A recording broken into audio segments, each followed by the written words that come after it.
Oke, lanjut kali ini kita bahas sedikit kabar dari dunia industri pertahanan kita nih bos. Yaitu dari program jet tempur masa depan Indonesia KF-21 Boramai yang dikembangkan bersama Korea Selatan.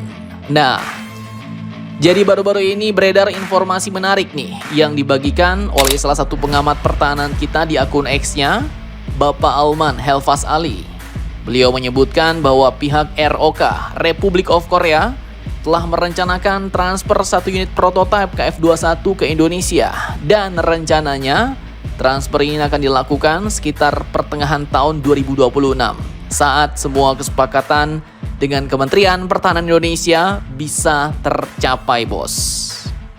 Dan kalau menurut berita yang sudah-sudah, maka ya kita tahu bahwa prototipe yang dimaksud adalah prototipe yang kelima ya kan? Yang dalam video ini dapat kalian lihat prototipe yang kelima ini adalah single seat atau satu tempat duduk bos.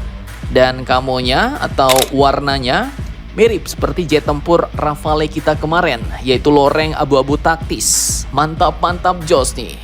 Jadi kalau prototipenya dikirim satu unit utuh, mantap nih bos. Bisa makin gacor PTDI ya kan? Nah, tapi kalian jangan senang dulu nih. Karena prosesnya tidak semudah memindahkan pesawat begitu saja bos. Ada banyak detail yang harus dibicarakan dengan serius. Mulai dari terms and conditions alias syarat dan ketentuan kerjasama. Hingga yang paling krusial katanya adalah isu keamanan. Nah, isu keamanan ini jadi ingat pula sama 5 insinyur kita yang dituduh curi data penting kemarin ya kan. Untungnya sih udah lepas bos. Dan pertanyaannya, kenapa keamanan jadi sorotan utama? Ya, alasan utamanya karena kita bicara tentang jet tempur generasi 4,5 yang teknologinya super sensitif nih. Seperti sistem radar, avionik, sensor, hingga persenjataannya, semua mengandung informasi yang nggak bisa sembarangan dibuka ke publik bos. Maka wajar kalau Seoul dan Jakarta akan duduk bersama memastikan prototipe ini bisa beroperasi di Indonesia tanpa mengorbankan kerahasiaan teknologi penting. Ibarat kata kalau sampai teknologi ini jatuh ke tangan Cina misalnya kan, ke tangan Korea Utara atau Rusia, wah, mereka langsung bisa bikin counternya duluan bos.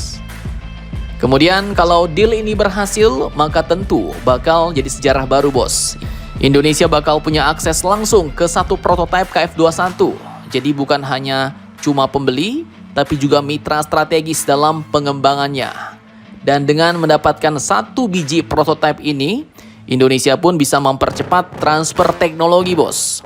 Membuka jalan bagi industri pertahanan dalam negeri untuk ikut terlibat lebih dalam dan tentu saja jadi bukti nyata bahwa Indonesia serius mau memodernisasi kekuatan udaranya bersama Korea Selatan. Mantap jos.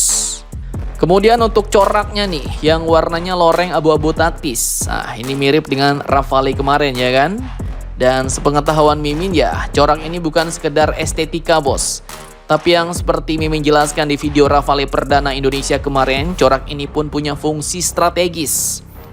Warna abu-abu terang hingga gelap dipadukan dengan pola loreng yang halus, dirancang agar pesawat lebih sulit terlihat di langit biru bos, maupun ketika terbang rendah di atas laut. Dan kalau jadi ya mantap, dimana sekitar tahun 2026 nanti langit Indonesia akan kedatangan tamu spesial, yaitu sebuah jet tempur prototipe generasi 4,5 dengan teknologi mutakhir plus kamuflase yang menawan. Ini bukan cuma pesawat tempur, tapi simbol kerjasama erat antar dua negara bos, dan sekaligus langkah besar kita menuju kemandirian alutsista di masa depan. Nah, pertanyaannya sekarang nih, apakah negosiasinya nanti bisa berjalan mulus? Atau malah tiba-tiba amsyong nih bos? Tiba-tiba Korea Selatan minta pula tambahan duit untuk prototipe ini ya kan? Atau malah tiba-tiba Amerika ngelarang nih karena ada teknologi-teknologi yang mereka berikan yang tidak seharusnya dikasih ke Indonesia. Nah, itu gawat tuh.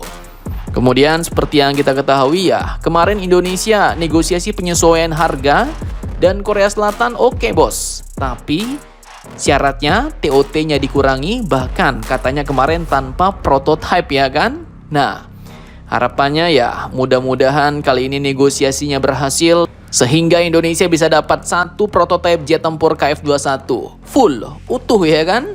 Nah, jadi bagaimana menurut kalian tentang hal ini? Jangan lupa komentar, tetaplah kalian barbar dan jangan santuy terus demi Indonesia tangguh. Salam Indomax Indo Magazines.